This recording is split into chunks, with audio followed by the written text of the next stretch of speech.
Ballentine.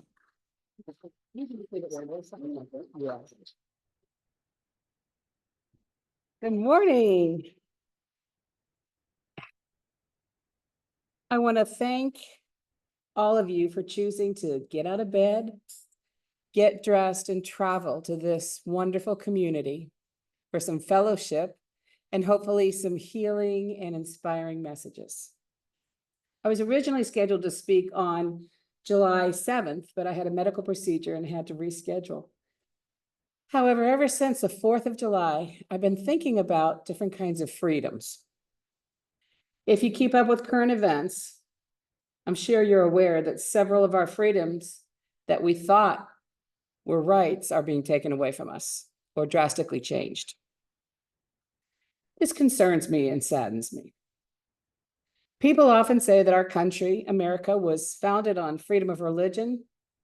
Well, for me, I think a better definition would be freedom to be white, Christian, and male. Now, I'm not putting down Christianity. I love Christ. I love his message of love and peace and brotherhood and connection. And in that light, I can consider myself a Christian and a spiritualist. I don't identify with those who call themselves Christians and use that title to separate, hurt, judge, and take away freedoms from others. There was a time in history when we would not have had the freedom to gather here today and share messages. And I, for one, will do everything I can to make sure that my children and their children have the freedom to do so if they choose. So today, I want to declare my gratitude to all those spiritualists who came before me to light the path and make it possible for me to be standing here in front of you today. They were the pioneers. The subject for my message today is the freedom to be a practicing spiritualist and medium. First, I was going to say a short talk by a large medium, but I'm saving that for a book. I attended school in the early 80s in Orlando High School. I went to Lake Hale High School. We had a spitting to lounge, if that tells you anything. But I remember people saying, oh, don't go to Casadega, it's the devil. And they sacrifice babies in the graveyard. And so, I mean, I heard that. Several years later, when I was a little bit brighter and had moved to DeLand, a friend of mine invited me to attend church here in Casadega, right in this room. We sat right there. And as I've said many times before, during that very first service, on that very first visit, I felt like I had come home. I left that service feeling hopeful, uplifted, and eager to learn more about spiritualism. Practicing spiritualism has given me the freedom to be my authentic self. So what am I doing with that freedom? I'm serving spirit. That's it, and that's everything. I'm choosing to show up and speak out when spirit asks. I'm choosing to do the interpersonal work to heal and make space for spirit to communicate through me, whether I'm giving a reading, attending a meeting, or simply interacting with others on a personal level. I believe that it's necessary to continually keep our space clear so we can be in integrity with spirit and with ourselves. That does not mean I don't have faults or that I don't mess up a lot, because I do, just like every other human. But what it does mean is that, like our 7th principle states, I take responsibility for my actions, and therefore I don't need to blame others for how I feel or how I act. This may sound like a small thing, but believe me, it's not. It's something I work on every single day. And today I have the freedom to speak my truth, share my beliefs, and bear witness to the miracles that spirit delights me with. Over the past few years, I've shared a few of those miracles. One of them is my friend Sue Ellen sitting here today. And I just think that if you're fortunate enough to witness a miracle, you should share it with others. I call that talking your walk, and I highly recommend it. Often after speaking here at church, someone will stop me and say, I felt like that message was meant personally for me. And some have told me that my stories have given them hope, inspiration. And while I appreciate the sincere acknowledgments, I know that I'm the messenger and Spirit is the source. And it's truly amazing to me when I allow myself to be directed by Spirit, magic and miracles abound. And when I don't listen to Spirit, mayhem often occurs. You don't want to be there. There's many ways to serve Spirit, and there are many ways to communicate Spirit's messages. I've often heard that it's frowned upon to be a sidewalk medium, which for those of you who don't know what that means, it means to just randomly walk up to people and give them messages. I do agree that you should always ask permission before giving a message. However, for me, sometimes the Spirit shows up before the client. You see, I'm a self-proclaimed dyslexic medium. What does that mean? It means spirits communicate to me directly, and then I have to find they're human. Not as fun as it sounds, especially because they often contact me within hours of transitioning. So I've learned some useful tools or tactics to keep my word to Spirit and to be respectful of people's grief. Several years ago, a friend of mine transitioned, and he had been on bad terms with his parents. He came to me on the way to his funeral and asked me to tell his parents that he loved them and appreciated them for everything they had done for him. As I stood there in front of his family and friends at his funeral, I stated to his parents, the last time I spoke with your son, he asked me to convey his love and gratitude for all you've done for him. I simply left out the fact that it was 10 minutes before his funeral. They did not need to know that. And sometimes I have no idea who the Spirit is that's contacting me.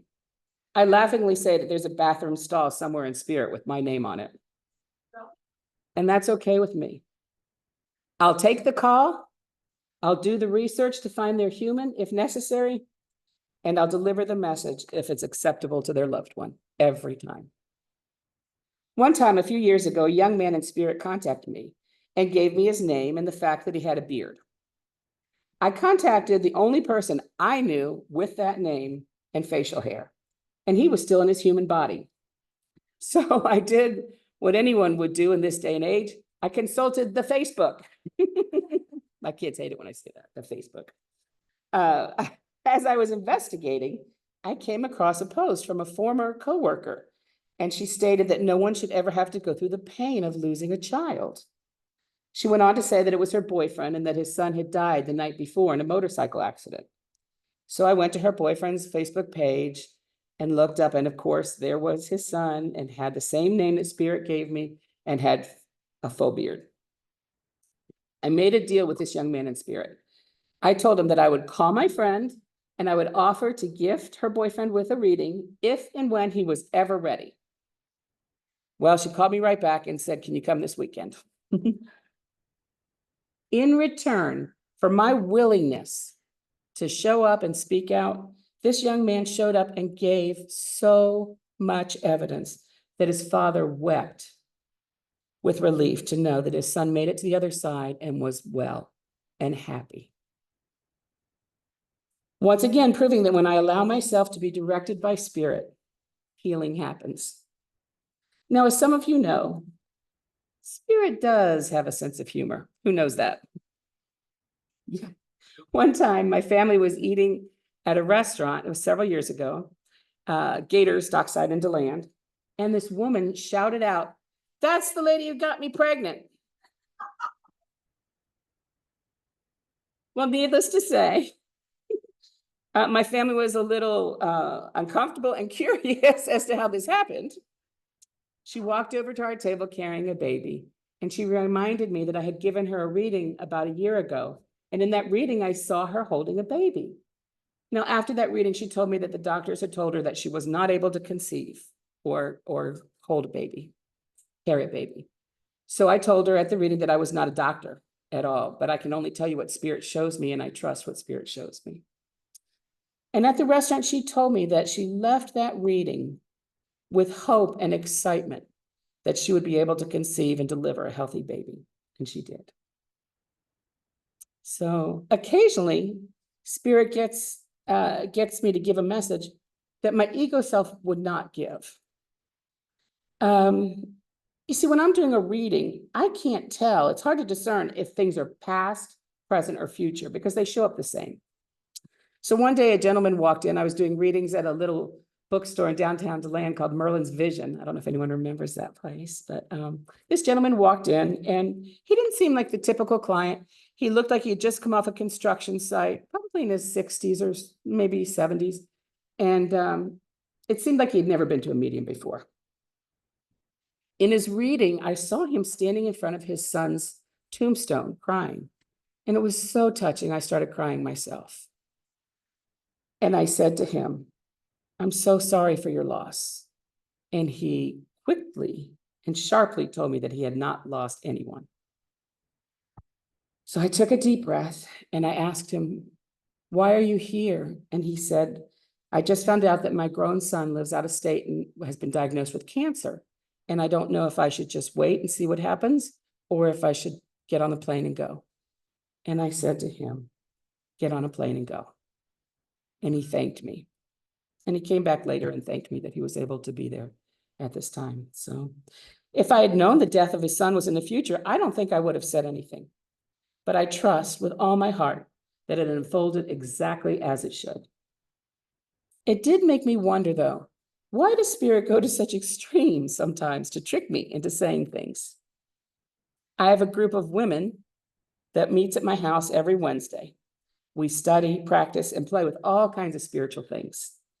And during one of our meetings, while we were in meditation, I was given a vision. Spirit showed me how frustrating it is for them to not always be able to communicate with their loved ones here on earth. Sometimes it's grief, sometimes it's just not having the awareness. And they said to me, just imagine that if you were watching your family and you wanted to talk to them, but you couldn't, they couldn't hear you, no matter how loud you shouted. What would you do to get a message to them? Just even to let them know that you're happy and well. I know I'd do anything to take that, give my family that relief. And it was at that very moment that I knew how important it is to serve Spirit. I know a lot of people treat mediumship as kind of a parlor game, and others treat it like it's a crime. But for me, it's sacred. I never prayed or asked to be able to communicate with Spirit. However, I have worked diligently to fine-tune my skills. Whether connecting with Spirit comes naturally to you or not, I believe it's important to continually grow, learn, and explore different ways of relating with Spirit in your daily life. Working with Spirit is different for each of us, and the lessons that come are not always easy. But the freedom that comes from my connection to Spirit makes it all worthwhile. Walking through life, knowing that Spirit loves me, supports me, and appreciates me, gives me so much comfort. I don't want to imagine my life without that relationship. I liken it to the difference between walking across a really high tightrope with or without a net. Spirit is my safety net, which allows me to dance through life without the fear of falling. As I stated in the beginning of my talk, I am incredibly grateful for the freedom I enjoy as a spiritualist and a medium. And I, for one, don't ever want to go back to the days when we didn't have that freedom. I want to thank you all for your gracious attention. And in closing, I'd like to share a poem that I wrote for this service called Embracing Spirit. As a very young girl, Spirit asked me to play, but they showed up as shadows, so I wished them away. Next came the knowing of what would be, and that felt so natural, it didn't scare me. Then as an adult, I wanted to know more. I chose to set out on a path to explore. I came to Cassadaga. I met people like me. I no longer felt alone. I was spiritually free. I attended many classes. I listened and learned. Those wonderful teachers had skills they had earned. I practiced and practiced, and as I did, the spirits returned that I knew as a kid. This time it was different. There was no fear or strife, for spirit had now become a part of my life. Today I stand before you as a medium, teacher, and friend, and this is just the beginning, for life has no end. Thank you.